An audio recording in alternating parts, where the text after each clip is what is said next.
Thank you, everyone, for joining us today. Before we get started, I'll quickly go over today's program. Media members will be invited to ask questions following remarks from Dave Blank and our new head football coach. Just please remember to raise your hand and prior to your question. Both Coach and Mr. Blank will be available for one-on-one interviews in the football team meeting room, which is right around the corner here after today's news conference. So right now, I'd like to introduce Elon Director of Athletics, Dave Blank. Dave.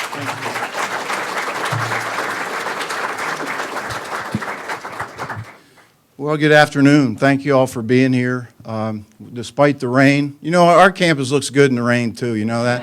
And I got to tell you something else. When Curt came down to visit with us, it was early in the morning, it was dark. So our campus looks good in the dark too. So when this search started, you know, it's about the obvious things. We're looking for integrity. We're looking for all kinds of the characteristics that you want in someone that's going to work with our young people here at Elon.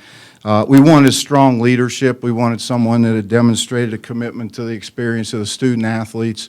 But we also wanted to find somebody that had demonstrated that they know how to be a head coach. Hopefully they're a current head coach, and hopefully they're being successful as a head coach.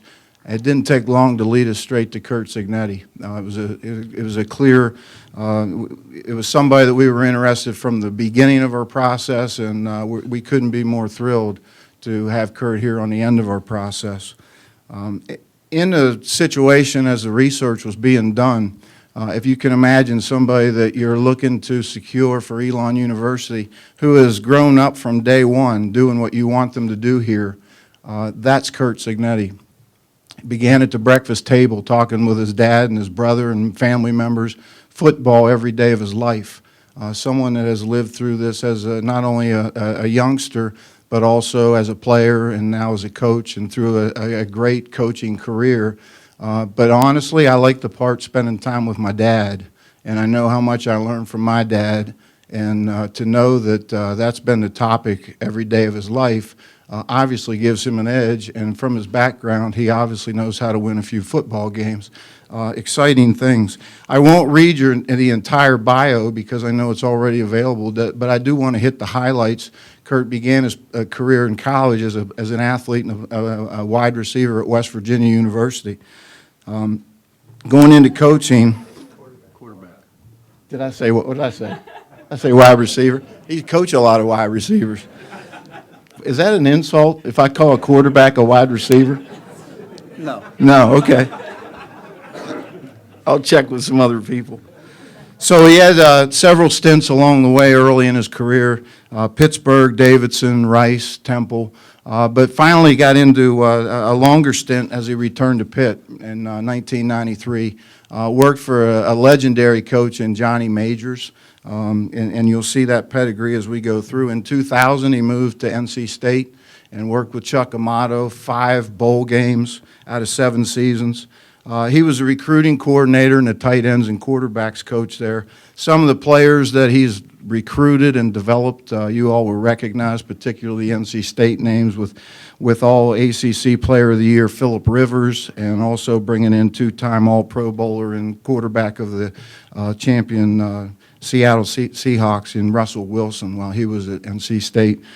Curt's recruiting background has been unbelievable in 2 of his 10 classes, or 2 of his classes at NC State during his time there in 6 years were ranked in the top 10 in the nation with him as a recruiting coordinator. In 2007, he went to work as one of the original members for Nick Saban down in Alabama. You've heard of that place. He was a member of his staff there with as a recruiting coordinator and also coaching the wide receivers. He brought in Heisman Trophy winner Mark Ingram and also a guy you saw on TV over the weekend in Julio Jones with Atlanta was somebody that Curt brought in. He was the AP and SEC Freshman of the Year under Curt's tutelage. The 2009 team, you may remember at Alabama, won the national championship in undefeated fashion. So you're getting a gist of the theme here, being around an awful lot of success. So in 2011, Curt arrives at IUP, and I guess I should say returns to IUP, where he was, where he grew up, was around football an awful lot with his father. In the 2 previous seasons, IUP was at 11-11, and in conference play they were 4-10. And in Curt's first season they were 7-3, but across the 6 years that he's been the head coach at Indiana, Pennsylvania, he's 53-17, and his teams are 33-11 in conference play. 6 winning record in each of the seasons. They've been to the NCAA playoffs 3 times, and each of the last 2 years have been involved in postseason play. This year's team finished 12th in the nation, so he's obviously done a great job there as a head coach. Curt, we look forward to the leadership from you and the commitment from you to our student athletes. We know that you'll provide the great leadership that they need and they desire, and you'll find our student athletes want to be successful as well. And we're looking forward to your leadership.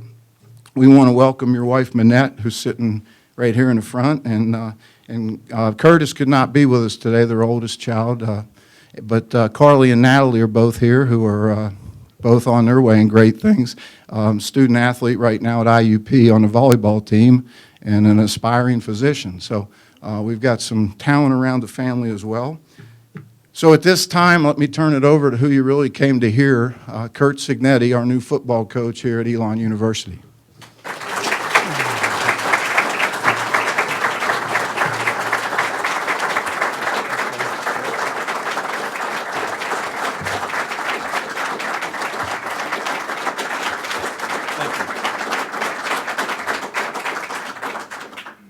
Dave, do I really need to say anything after that? Or is the press conference over? That's up to you. You're the coach. Well, this happened really fast, and I'd like to thank President Lambert, Provost Stephenhouse, and Dave Blank. I got to tell you, when I got the call to come down, I promised somebody I'd come down and talk, but I was very happy where I was. We had success. I had 2 great football teams coming back. I really thought the next 2 years would win 20 to 28 games, and I really wasn't looking to make a move.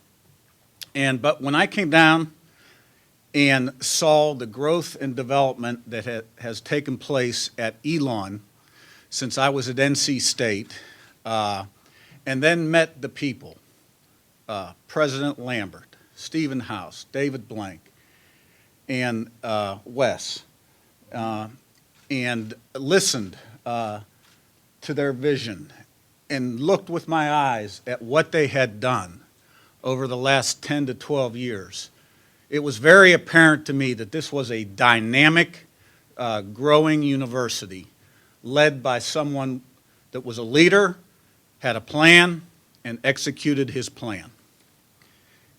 And I looked around and I said to myself, why can you not get it done in football here? Why is football lagging behind the rest of the university in terms of that progress? And I could not find an answer. So when I left the interview, my mindset had totally changed in terms of what I wanted to do. And I am humble, grateful, and honored for this opportunity. I'm excited to get back to work, or get to work. I really haven't. Now, I've been working 2 jobs, really, for the last 3 days. And let me say something, too, about Dave. The athletic facilities under his leadership in the last 10 to 12 years and the improvements, it's just incredible to me. So, I feel great reporting to a person like Dave that accomplishes the things that he does. So, what are we going to do with football? Well, we're going to build a championship program. We're going to create a great student-athlete experience. And we're going to get people on the campus and in the community excited and on board. And that is what we're going to do. Now, how are we going to do it? Okay? Well, it's a process. It's a process, okay? I'm the leader. It starts and ends with me, okay? I'm fortunate to have been around a lot of great football people in my lifetime. I can't mention all of them. My dad, who I never actually worked for, and is in the College Football Hall of Fame, and had so much wisdom in so many different things besides football. And I'm so grateful to him and my mother. And the opportunity to work for Nick Saban, who I think accelerated my growth as a football coach exponentially. What I learned from him in 1 year was just incredible. I learned the blueprint. I understood the blueprint. It fit me, and that's what we do. And Johnny Majors, who was a great influence on me as a young coach, Chuck Amato, who provided a great opportunity for me at North Carolina State. So, okay, Elon Football, the brand, what's it going to look like, okay? Look, we're going to be an up-tempo, exciting team that plays fast and physical and relentless, okay? We're going to change the culture around here. We're going to become relentless competitors. And there's going to be very high expectations and standards, accountability and responsibility, high standards in everything we do.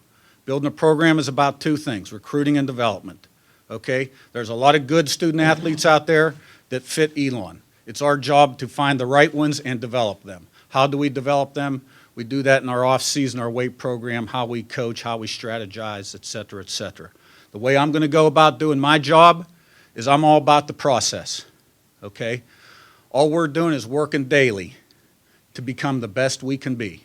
Work smart, find an edge, be innovative, prepare, but I'm a big believer in the process. I'm a big believer in finding the edge, and I'm a big believer in working smart, okay? I totally believe we will win here. We will win a championship here. There will be no self-imposed limitations, and we will work daily to become the best we can be.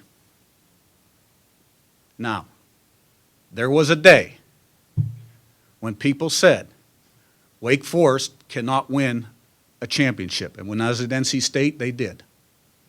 There was a day people said Duke cannot win a championship, and 3 or 4 years ago, they did.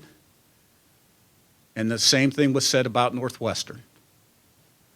And 6, 7, 8 years ago, they did.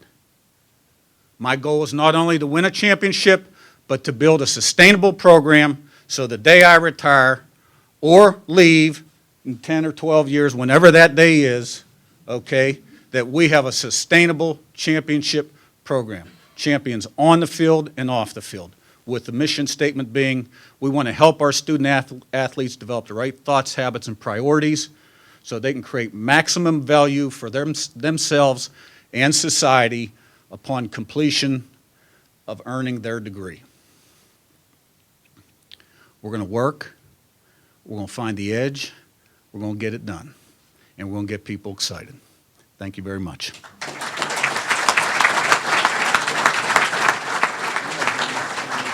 We'll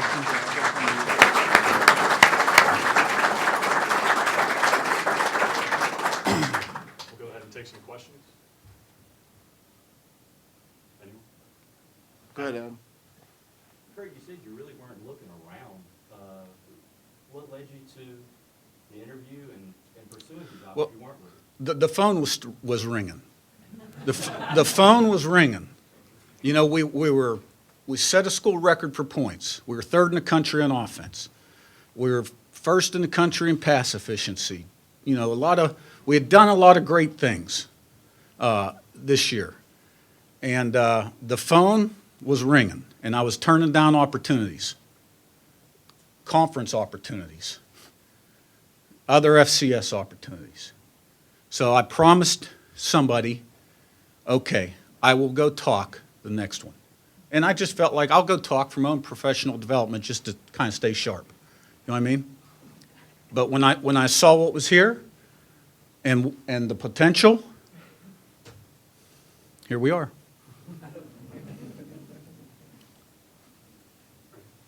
Coach, can you talk a little bit about the edge? Well, you know, anybody that's played athletics knows about finding the edge. And, you know, to me, it's all about finding the edge. Finding the edge on your competition or working smart. I get up early in the morning. My wife will attest to that. Some crazy hours sometimes. I like to work early because that's when I get the most done. And, you know, there's a lot of aspects in your program, but the words that I mentioned before, recruiting and development, okay? And part of development is in-season game planning and strategizing. And in recruiting, it's evaluation and sales, you know, and finding the edge is just that little bit that might get you over the hump. And that's what we're trying to do every day. Curt, it looks like just some of your more tenured guys at IUP, your coordinators have been there a really long time. Right, yeah. Obviously, I guess preceded you. What will the process be like of building the staff here and Yeah. maybe talking to those guys or if they want to stay put? I don't Well, you know, it's all about people. It's all about people at the university. It's all about people in leadership positions. It's all about the people in our program, our coaches and our players and our support staff. And, you know, I'm sure there's some great people here. I'm sure there are. And, you know, I've been doing this a long time, and I know a lot of people that, you know, I think would fit and do very well here. So I'm going to work slow and methodically to put the best staff together that I think can make us the most successful. And, you know, we'll see what it looks like when it shakes out. Just to follow that up, will you try to bring some guys or do you think those guys want to stay put?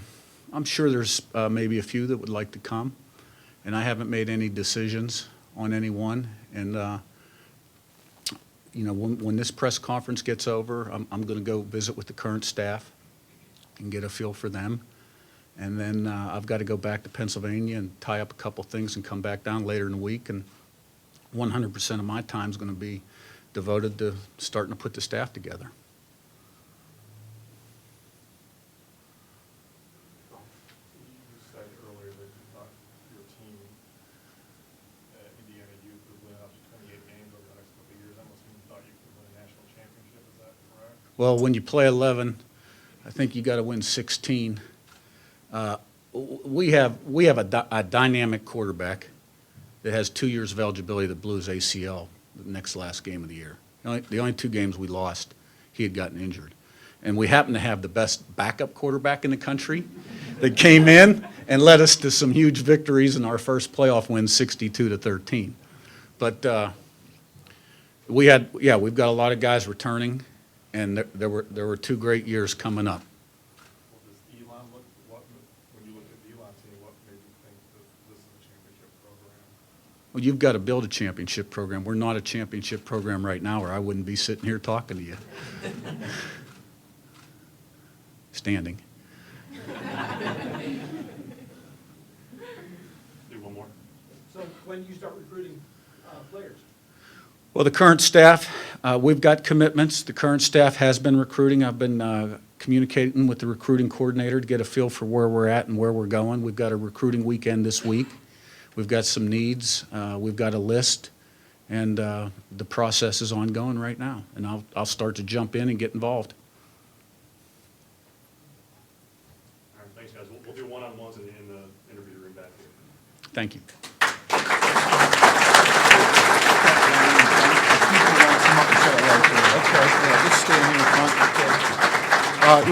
We will keep the media on track, but I've just asked Curt to step down here if you all want to say hello real quick, because we got an awful lot of good fans in the room. Want everybody to be able to say hello. Thank you.